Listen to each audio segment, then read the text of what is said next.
Friends, आज का हमारा टॉपिक है सिविल लॉ और क्रिमिनल लॉ के बीच इन दोनों में क्या डिफरेंस होता है। किसी भी देश के लिए एक ऐसी जगह होती है जहां पर लोग खुद के लिए या फिर अपने रिश्तेदारों के लिए न्याय मांगने के लिए आते हैं। वहां पर विक्टिम को यह ऑप्शन दी जाती है कि वह अपने लॉयर के थ्रू मामले को सिविल लॉ या फिर क्रिमिनल लॉ के अंतर्गत स्टडी करवा सके। कई मामले ऐसे भी होते हैं जिनमें सजा दोनों कानून के तहत होती है, पर सिविल लॉ और क्रिमिनल लॉ दोनों एक दूसरे में बहुत ही डिफरेंट है। तो बात करेंगे डिटेल में दोनों लॉ के बारे में। शुरू से आखिर तक जुड़े रहिए इस वीडियो के साथ। दोनों के बीच सबसे पहले डिफरेंस पार्टी इन्वॉल्वमेंट की। सिविल लॉ और क्रिमिनल लॉ के बीच में डिफरेंस दोनों पार्टियों के बीच का होता है जो इस केस में इन्वॉल्व होते हैं। सिविल लॉ में जो पार्टियां कैसे लड़ती है उनका अपना निजी मतलब होता है, क्योंकि वह मामला दो व्यक्तियों के बीच शामिल होता है। सिविल लॉ हमेशा दो व्यक्तियों के बीच या फिर कंपनी या किसी व्यक्ति के बीच ही चलता है। दूसरी तरफ क्रिमिनल केस में एक पार्टी सरकार यानी कि स्टेट को बनाया जाता है। यही कारण होता है कि इन मामलों में जिला अटॉर्नी या फिर पब्लिक डिफेंडर द्वारा इन मामलों को ट्राई किया जाता है, ना कि प्राइवेट या फिर पर्सनल लॉयर के द्वारा। सिविल लॉ और क्रिमिनल लॉ में दूसरा डिफरेंस है, इनमें मुकदमे की सुनवाई को मामले में इस मुद्दे पर फैसला किया जाता है कि डिपेंडेंट ने वास्तव में शिकायतकर्ता ने जो भी उसकी शिकायत की है वह सबूत के आधार पर साबित होता है या फिर नहीं होता। कोर्ट में यह देखा जाता है कि शिकायतकर्ता ने जो भी शिकायत की है उसका क्या नुकसान हुआ है, उसकी या क्षतिपूर्ति की जानी चाहिए। दूसरी तरफ क्रिमिनल लॉ में कोर्ट की सुनवाई के दौरान यह तय किया जाता है कि क्या आरोपी ने स्थानीय सरकार द्वारा बनाए गए कानून का उल्लंघन किया है या नहीं। राज्य ने समाज के लिए जो भी सुरक्षा के नियम बनाए हैं क्या उनका उल्लंघन हुआ है या नहीं। आपके द्वारा जो भी सबूत कोर्ट में पेश किए जाते हैं उसमें यह निर्धारित किया जाता है कि क्या सचमुच में ही उस व्यक्ति ने कोई अपराध किया है या नहीं किया, और आरोपी पर सिद्ध होता है या नहीं होता।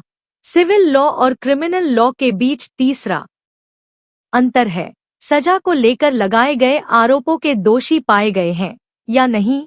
सिविल लॉ के अंतर्गत जब दोष सिद्ध हो जाता है तब जुर्माना लगाया जाता है। आम तौर पर यह जुर्माना मुआवजे के रूप में आता है जो कि धन की राशि के रूप में दिया जाता है और वह पीड़ित पक्ष को दिला दिया जाता है या फिर उसके परिवार वालों को दे दिया जाता है। लेकिन क्रिमिनल केस में पीड़ित और उसके परिवार वालों को मुआवजा दिलाने का प्रोविजन तो है और साथ ही आरोपी का दोष सिद्ध होने पर सजा का प्रोविजन भी है।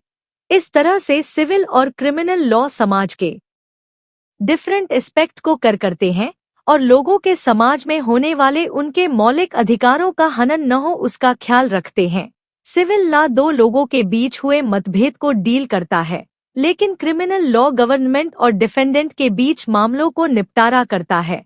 क्रिमिनल लॉ के अंतर्गत मामलों में उद्देश्य होता है कि प्रतिवादी के अपराध को साबित किया जाए और उसके बाद उस व्यक्ति को सजा दिलाई जाए, जबकि सिविल लॉ एक आदेश होता है कि आरोपी को यह साबित करना चाहिए कि प्रतिवादी द्वारा उसे शिकायतकर्ता को मुआवजा दिलाना है ताकि शिकायतकर्ता के नुकसान की भरपाई हो सके।